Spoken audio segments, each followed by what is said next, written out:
Para sa video lecture na ito, ating tatalakayin ang mga positibo at negatibong pahayag.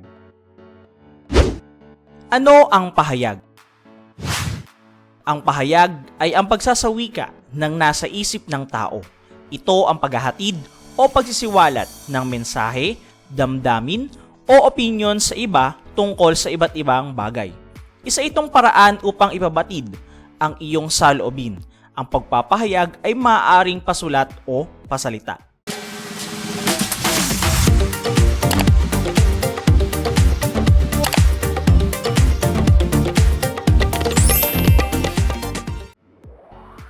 Positibong pahayag.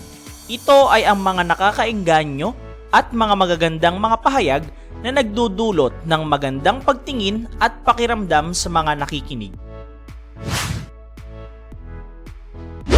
Ginagamitan ng mga magagandang salita gaya ng tama, salamat, mahusay, mabuti, maganda, nakatutuwa, maaari, maayos, at iba pa. Halimbawa, una, mahusay, nasiyahan ako sa sinabi mo. Mapapansin na ang positibong pahayag ay sa salitang nasiyahan. Pangalawa, maganda ang naging pagpapaliwanag mo. Mapapansin na ang salitang may positibong pahayag ay maganda. Pangatlo, nakatutuwang marinig iyan mula sa iyo. Dito naman, mapapansin na ang positibong pahayag ay salitang nakatutuwa. Pang-apat, mabuti at nabanggit mo. Mapapansin naman dito na ang positibong pahayag ay ang salitang mabuti.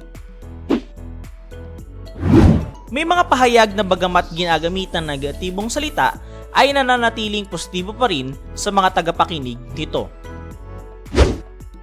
Halimbawa, ang hindi niya pagsipot sa kasal ay nagdulot sa babae na makahanap ng bagong pag-ibig.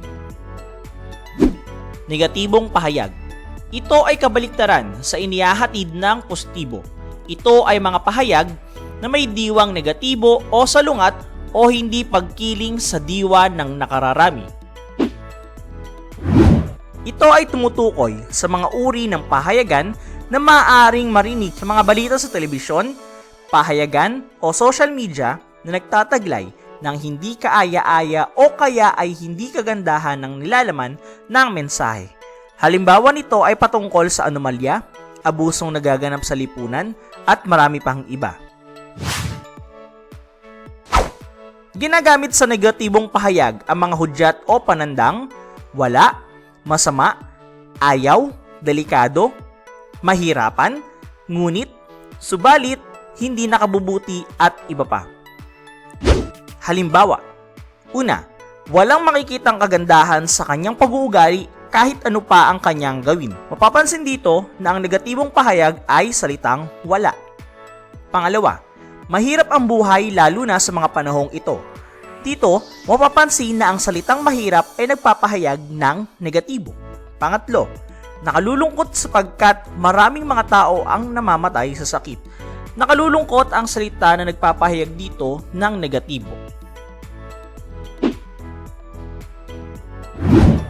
Sa kabilang banda, may mga pahayag na negatibo kahit hindi ito ginagamitan ng hudyat o pananda dahil sa diwa nito na hindi ayon sa diwa ng iba.